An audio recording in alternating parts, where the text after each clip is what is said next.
over halfway through this NFL season, and it's time to start looking at coaches and their teams to see what changes need to be made. And some teams like the Carolina Panthers have already started that. So do these coaches get to keep their contracts after they've been let go? As well as how are NFL coaches' contracts structured? We'll be talking about all this and more, so make sure to give this video a thumbs up or a thumbs down because it's your thumb, and let's go ahead and get into it.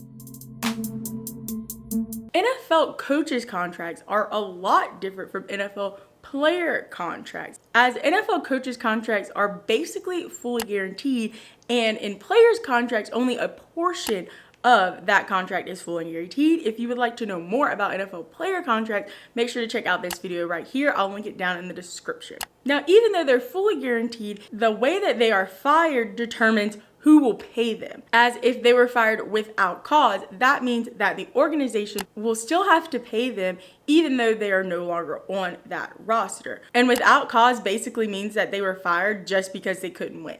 For example, literally half of the NFL at this point every year. But if an NFL coach is fired for cause, then that means that that organization does not have to pay them. And that is the case for two of some most recent coaches in the past few years. Now, the NFL does have a way to offset these NFL coaches' contracts, which they call offset guarantees. And this is when that financial responsibility of the remaining part of the coach's contract is reduced when and if that coach finds a similar job within college and or the NFL. And one of the things that the NFL has put in place so that organizations aren't constantly having to pay for coaches' salaries and they're just chilling out, relaxing in Florida, is that coaches have a duty to mitigation. The fired coach has an obligation to find new work in the same position or something similar in that pay scale, and that could be either in the NFL or college. And obviously this can be a sticky situation because it's kind of hard to prove intent. You're out here trying to prove if these coaches are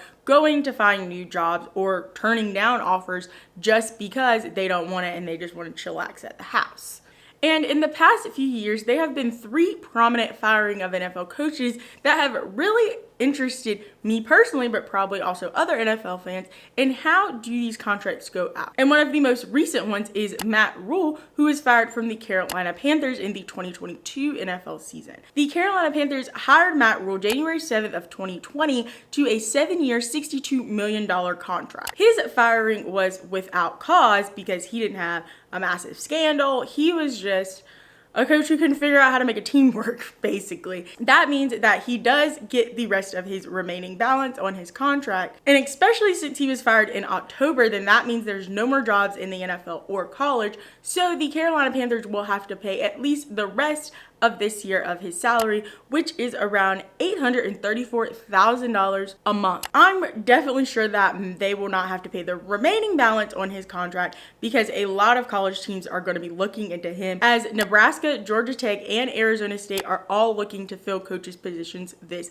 college football offseason. The next firing of a coach happened in more grandiose fashion last NFL season, as Urban Meyer was fired from the Jacksonville Jaguars in his very first year in that contract. And he had signed a 5-year contract anywhere between $10 and $12 million a year. And this one was the opposite of what Matt Rhule was, as the Jaguars fired him for cause, as because he was just around here saying anything and everything to players.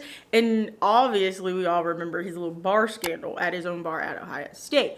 And the Jaguars came out and said that they did not fire him for one specific thing, but just an overall well-being of basically their entire program. But in shocking fashion, Urban Meyer was like, no, you can't do that. Want the rest of my contract. As of right now, there has been no settlement between Urban Meyer and the Jacksonville Jaguars for the remaining balance of his contract. And the last firing of a head coach we're going to talk about is Jon Gruden. Now, I don't know where you were in 2018, but Jon Gruden was absolutely everywhere, and it's kind of insane to think that was 2018. That literally feels like it was last year. But Jon Gruden resigned from the Jacksonville Jaguars in 2018 after the New York Times posted a piece on him basically using every negative is and tick in the human language to people that worked with him, players, just anybody in general, so he resigned from his position. Now, this makes it a little difficult in the NFL coaching contracts because there's specific rules for when someone is